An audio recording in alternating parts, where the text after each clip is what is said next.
Hey guys, I want to come say hi.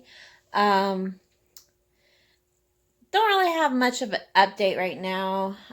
We are moving forward with a few things. I don't remember exactly what I said in the last video, um, but I did start on birth control. We've contacted a place called Faith Adoption Consultants, and we are going to go through them for adoption. We are not quite ready to start the process just yet. We're going to, I have an interview on Monday at the hospital that Ember was at, and see how that goes. Planning on starting to work before we start the process, and we are also going to try to raise money as well. Um, and probably different ways. We'll probably be raising money in different ways. I'm trying to look into that and figure out what we want to do. Kind of go from there. And of course, I'll let you guys know. Uh, so that's pretty much where I'm at with that. The hospital contact, well, not technically the hospital, but the hospital that she's at, they have a garden on the grounds of the hospital, or the hospital that Ember was at.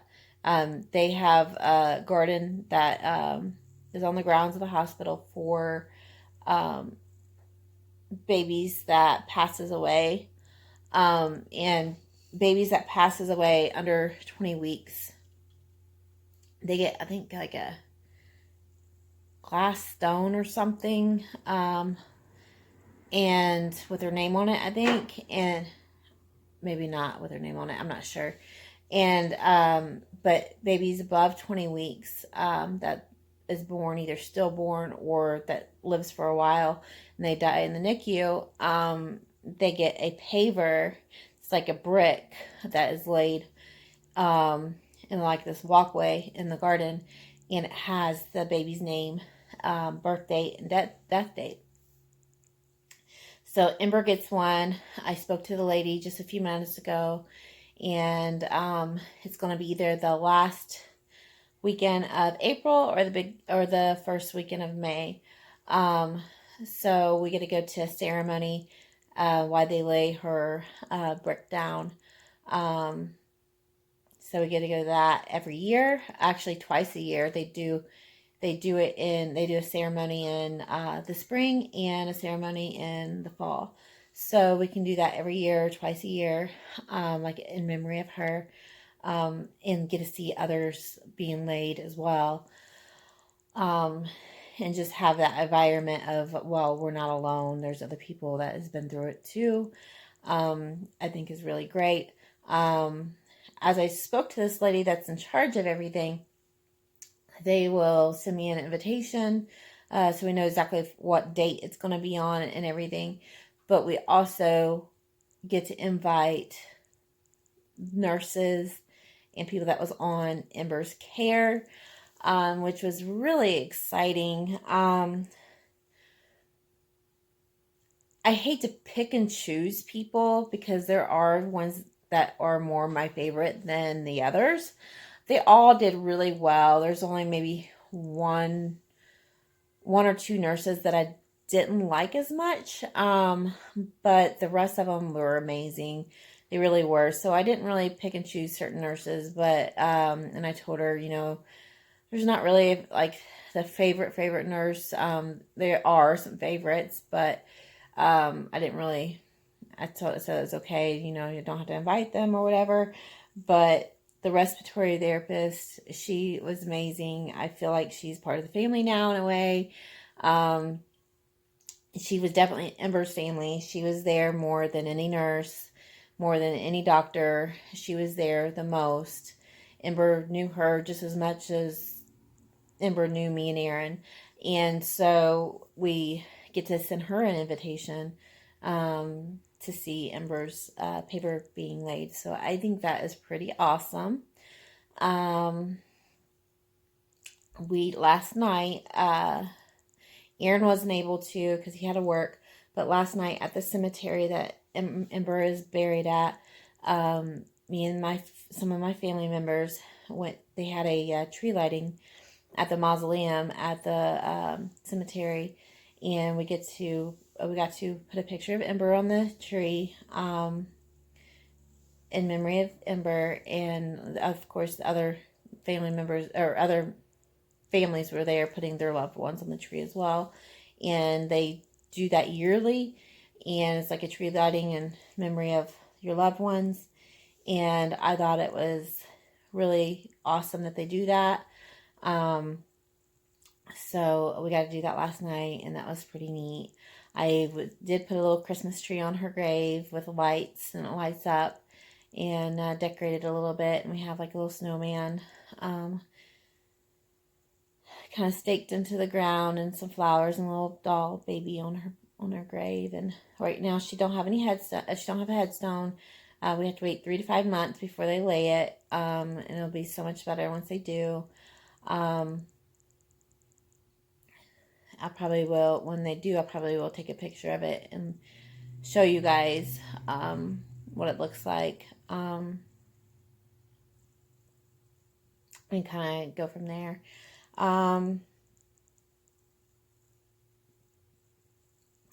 Me and Aaron, we decided I didn't want to celebrate Christmas. I wasn't really in the mood for the holidays, just with everything that went on and losing Ember. And it's kind of hard for me, especially Christmas, because she shouldn't be here. She shouldn't even have been here yet. But like, once she was born, I had the idea of she'll be gaining weight and she'll be doing much better by Christmas time, and getting closer and closer to being able to come home, and that we could spend Christmas as a family, and we could buy her things. And she's gone now, and I still have that. I told Aaron, it's probably crazy, but I still have that urge of wanting to buy her things, and looking for things for her, and she's not here to do that for.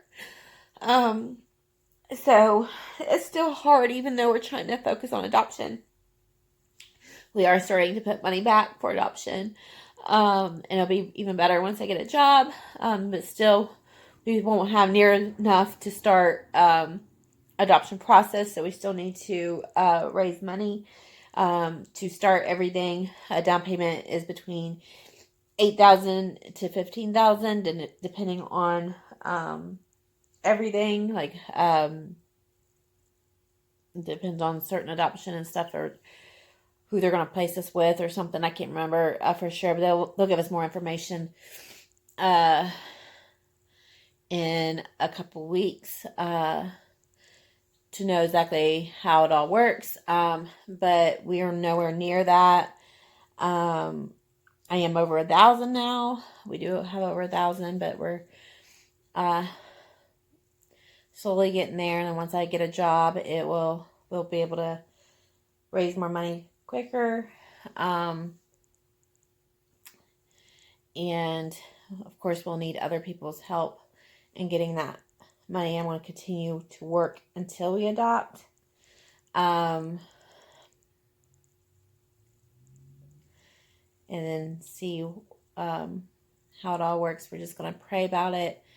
We've been praying about it. We've been praying for praying to God for others to help us as well. We hate to ask for handouts, but there's going to be a story behind that, and we will be doing a video together. We will be posting it to our personal Facebook pages, and also I'll be posting it on here when we're ready, in probably about a few months or so. And we'll also have a link to help raise money as well. But kind of goes into like our story, about how we are to where we are now, and how, everyone's been there for us, and God has been there for us, and with everything. And we are taking a leap of faith, and we are just trusting our everything into, putting it all in, for God. Like, we're just relying on Him right now to help provide. And we really think that going forward with adoption, as soon in the near future, is the best decision. And it has helped me cope so much. And of course, we're not going to forget Ember. I'm constantly thinking about her, and still have, my feelings. Like, I want to do Christmas with her, but I can't because she's not here. And, it's just things like that. It's going to continue. And it just helps me to be able to focus on the future and know that there's something ahead. So it really does help a lot. And I think it helps us both. And I think Aaron's kind of excited about going forward with this journey as well. When I first mentioned it, because I mentioned it before, and he's never really been all in for adoption. We tried years ago through the county, and it didn't work out. And I think we've just been so disappointment after disappointment. Like, he decided he didn't want to go that route because through the county, you have a big chance of most of the time you just have to foster to adopt, and you have a big chance of the families taking the kids back. With adoption, going through this company that we go through, once everything is finalized, I think it's after 72 hours of the baby being born, because you get a baby straight out of the hospital. I think it's, they sign the baby over. They cannot take the baby back. So it's a lot more better for us. That way we won't have that disappointment, hopefully. We honestly have had disappointment after disappointment, with miscarriages, and then with trying for adoption years ago, and then with having I guess, I don't know if you would call it like a failed pregnancy, but like pregnancy ended at 24 weeks, and Ember lived for 2 weeks and passed away. So it's just, we've had so much disappointment. Looking forward to something better makes us both feel, happier and more like something to look forward to. So we've definitely been praying about it. Been praying for a lot of different things lately, and for a job and our finances and everything as well.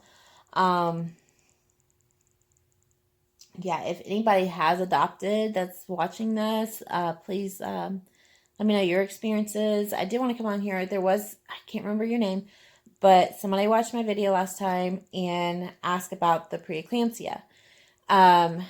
Asked about what can you do to cure it or get healthier and for it not to happen again. There's no cure for preeclampsia.